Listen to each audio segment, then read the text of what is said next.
வணக்கம் ராஜேஸ்வரி. அதாவது வேலூர் அடுத்த கருகாம்புத்தூர் பகுதியில் இருக்கக்கூடிய சென்னை பெங்களூரு தேசிய நெடுஞ்சாலையில் திருவண்ணாமலை மாவட்டத்திலிருந்து அதாவது திருநெல்வேலி மாவட்டத்திலிருந்து பார்சல், அதாவது கொரியர் சர்வீஸ் பார்சலை ஏற்றி வந்த மேட்டூர் சர்வீஸ் பார்சல் வாகனமானது சாலையில் வந்து கொண்டிருந்த போது திடீரென்று இன்ஜினில் இருந்து தீ பற்றி எரிவதாக டிரைவர் அவர் வாகனத்தில் இருந்த கண்ணாடியில் பார்த்திருக்கின்றார். உடனே அந்த தீ எரிகிறது என்று சாலையில், அதாவது தேசிய நெடுஞ்சாலையில் அந்த லாரியை நிறுத்திவிட்டு அந்த வாகனத்திலிருந்து இறங்கி உடனே அந்த பகுதியிலிருந்து தப்பித்தே இருக்கின்றார். அருகாமையில் இருந்த பெட்ரோல் பங்குக்கு நேராக சென்று அந்த பகுதியில் இருக்கக்கூடிய தீ அணைப்பு காப்பான், அதாவது சிலிண்டர் என்று அழைக்கக்கூடிய அந்த தீ அணைப்பு காப்பானை கொண்டு வந்து அந்த நெருப்பு, அதாவது தீ எரிந்த பகுதியில் அந்த சிலிண்டர் மூலமாக அணைக்க முயற்சித்திருக்கின்றார்.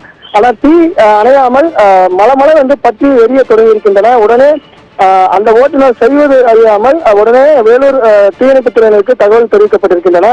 தகவலின் பேரில் வேலூர் தீயணைப்புத் துறையினர் 3 வாகனத்தில் தண்ணீர்களை கொண்டு வந்து தீ அணைக்கும் முயற்சியில் ஈடுபட்டனர். இருந்தபோதிலும் அந்த வாகனம் முற்றிலும் எரிந்து நாசனமாகியது. மேலும் அந்த தீயானது தற்போது கட்டுக்குள் கொண்டு வரப்பட்டன.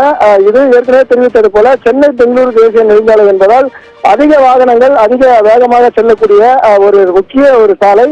இருந்த போதிலும் காவல்துறையினரும், அதாவது வேலூர் வடக்கு காவல்துறையினர் மற்றும் பள்ளிக்கொண்டா காவல்துறையினர், இந்த காவல் நிலையத்திற்கு கூடிய காவல்துறை சம்பவ இடத்திற்கு வந்து போக்குவரத்தை, அதாவது வாகனங்கள் அந்த பகுதிக்கு செல்லாதவாறு அந்த பகுதியில் தடை ஒன்று அமைத்து வாகனங்களும் அந்த பகுதிக்கு செல்லாதவாறு பாதுகாத்து வந்தனர்.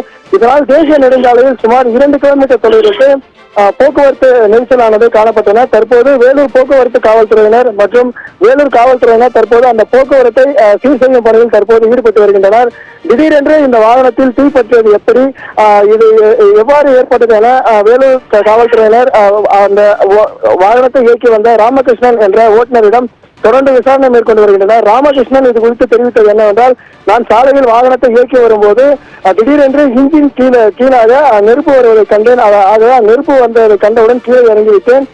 உடனே நெருப்பை அணைப்பதற்கான முயற்சியில் ஈடுபட்டேன். ஆனால் நெருப்பு அணையவில்லை. ஆகவே நான் தீயணைப்புத் துறையினருக்கு தகவல் தெரிவித்ததன் பேரில் தற்போது தீயணைப்புத் துறை வந்து தீயை அணைத்தனர் என்று ராமகிருஷ்ணன், அதாவது அந்த வாகனத்தின் ஓட்டுநர் தெரிவித்திருக்கின்றார். மேலும் சென்னை பெங்களூரு தேசிய நெடுஞ்சாலையில் இந்த தீ விபத்து ஏற்பட்டதால் வெகு தொலைவு, அதாவது ஒரு 2 கிலோமீட்டர் தொலைவிற்கு போக்குவரத்து நெரிசலான ஏற்பட்டிருக்கின்றன. வாகனங்களும் ஒன்றின் ஒன்றாக மெதுவாக ஊர்ந்து செல்லக்கூடிய நிலை தான் தற்போது ஏற்பட்டிருக்கிறது ராஜேஸ்வரி.